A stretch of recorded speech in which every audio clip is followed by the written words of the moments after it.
Did you ever wonder what separates a pair of high-quality footwear from average ones? Are shoes under $200 destined to be landfill when they wear out in 6 months? Well, I've researched and found you don't have to buy expensive shoes to enjoy them for 3 to 5 years. In fact, I extended the life of my shoes with minimum cost and tools in my own garage. In this series of shoe repair videos, I'll share with you the things I learned about shoe construction and repairing so I can refuse to pay for them again and again. In this episode of my shoe repair videos, I want to share with you my thoughts on Goodyear Welting. Now, after wearing the Goodyear Welted Thursday Boots Company Captain Boots for over a year, I started to realize something. I cannot wholeheartedly say Goodyear Welting always beats cementing when it comes to shoe construction methods. In this video, I'll give you the reasons why I believe Goodyear Welting might be a little overrated and let you decide if you agree with me. At the end of this video, I'll share with you my own shoe purchasing strategy so I always enjoy high quality footwear, which I can wear for 5 years or more at a reasonable price. Before we get started, please consider this my invitation to you to subscribe to this video. I refuse to pay. This is for anyone who thinks independently and takes a hands-on approach to maintain, repair and make things ourselves so we can take control of our money and live a life in our own terms. In 1869, Goodyear Jr. purchased and modified a sewing machine that improved upon the Blake stitch. The design of the machine took different shapes over 6 years between its purchase and the final patent, until it formed what we know as the famous Goodyear welt. The welt refers to a strip of leather that's sewn around the edge of the shoe. The outer sole is then sewn to the welt, as opposed to being attached directly to the upper, like the Blake stitch method.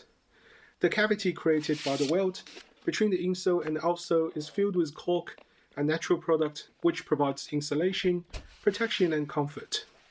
Today, almost 150 years after its invention, Goodyear Welting is gaining popularity again with an increasing group of followers in the footwear community. It's almost becoming a magical word that allows shoe companies to charge twice, 3 times, sometimes 10 times more for a pair of shoes. Let's not forget, when we look at the population as a whole, cemented construction is the most common type of footwear today by a large margin.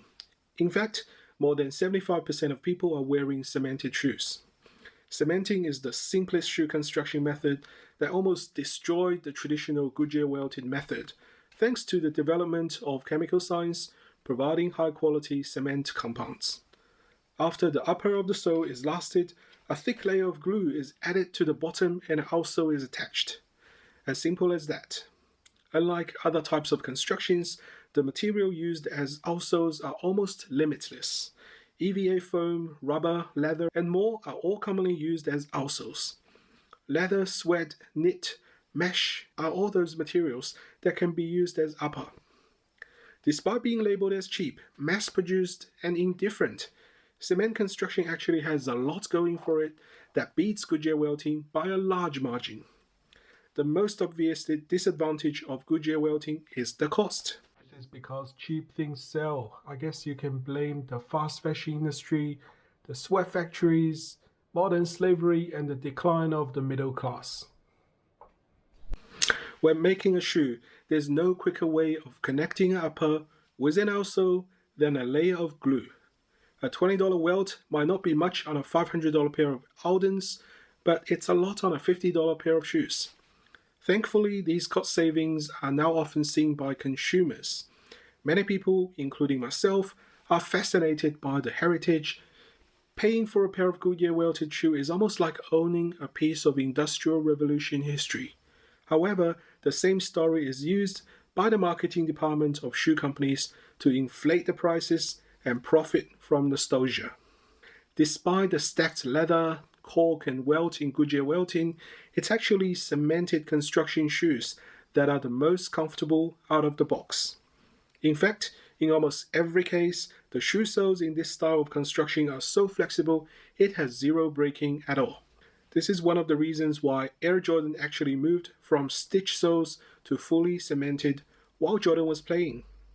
It also reduces the layer of material required to make a shoe, making them considerably lighter. Now, when I first got my Goodyear Welted Thursday Captain boots, I was properly shocked to find they weigh over a kilo each. I also experienced sore spots around my ankle where it was rubbing against the leather for the first 2 days. Let me be clear, I cannot blame Thursday boots for product quality issues. All I can say is, not everyone will praise Goodyear Welted shoes for comfort. Now, if you're part of the premium boots community, I can almost see some of you rolling your eyes. Cemented shoes? Not for me, never. Well, I say what I think is fair. Cemented shoes will often have the adhesive fail before the upper or the outsole. This can happen due to a cheap adhesive, poor application, or age. What many people fail to see is that adhesive technology in the modern shoemaking process is far more advanced comparing to World War II times, when service boots have to be stitched. In fact, industrial adhesive is so strong that it can be used in gluing glass external wall panels of skyscrapers, let alone shoes. Before applying the cement, shoe manufacturers would strictly follow the procedure to apply a layer of surface activators mixed with a chemical substance called bee powder. The surface activators are material specific. This means rubber soles, resin soles, crepe soles, EVAs, each require their own activator to achieve a maximum bond. If the adhesive fails on your shoe, it's probably because the manufacturer used second-grade adhesive or stuff up their quality control. After bashing Goodyear Welting for almost the entire video, let me say it's true that cementing typically means that the manufacturer was trying to keep the cost down. These cost savings are often seen in the quality of the materials elsewhere, such as a lower grade leather and cheaper rubber. This doesn't mean cemented construction is inherently poor. What it means is that if you would like your shoes to be made of premium leather, which will outlast the shoe sole, cemented construction is not suitable for the resole process. Contrary to popular beliefs, repairing cemented constructed shoes is possible. The challenge is that the shoe soles are usually specific to each style, so you will need to find exactly the new sole for the shoe. For vintage Air Jordans, for example, sometimes in order to resole an old pair of AJs, they have to buy a new pair of sacrificial AJ to provide the new soles. In terms of the process, the adhesive dissolver is used to weaken the glue used in the construction, the upper and the new sole are cleaned, and a new layer of glue is added. Unfortunately, adhesive dissolvers are often extremely damaging to the upper, and pulling away the old sole will very likely cause some damage to the upper or the midsole. While it's true that cemented construction shoes can be resoled, it's a complex process and finding the right sole is challenging. However, as a DIY shoe repairer, I find any shoe can be very well repaired to extend their lives, regardless of the construction method. And in my channel, I will continue to cover these repairing using simple tools at home. So why don't you hit the subscribe button so you don't miss out on my future shoe repair videos. Here comes the most important question. After watching the video, will I continue to buy Goodyear Welted shoes? To answer the question, let me go to the core of the problem. That is footwear longevity. High quality leather upper usually outlasts the shoe soles. When the shoe soles wear out, the leather can still be in pretty good shape. Goodyear Welting allows shoe sole to be replaced with minimum damage to the leather. So we're able to continue wearing the same pair of shoes as long as the leather upper is in a good condition. Yeah, that makes sense. You don't send a car to the scrapyard just because the tires wear out. Based on that, I would pay a premium for Goodyear Welted shoes only if the price justifies the quality of material used and the craftsmanship. I will not pay for construction method or a niche heritage name if there is no substance to support it. I reject Goodyear Welting as a marketing tool to make us think it's automatically better. Instead, I would focus on the quality of the leather, the tannery they come from, whether it uses reputable soles like Vibram or Dynite. For online shoe purchases, I'll check the return policy to make sure if the shoe doesn't fit me, I'm able to return it and change for another pair. Finally, the idea of wearing one pair of shoe indefinitely doesn't sound extremely exciting or hygienic to me. Now, if the damage is beyond DIY repair, I would not hesitate to take the shoes to my local cobbler for a quote and decide if it makes sense to repair or replace it.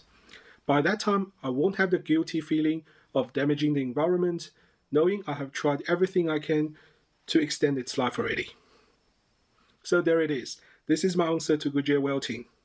If you are the hands-on type of person who wants to see how I resole and recondition my shoes, don't miss the link to the shoe repair playlist on your screen now. I'll see you next time.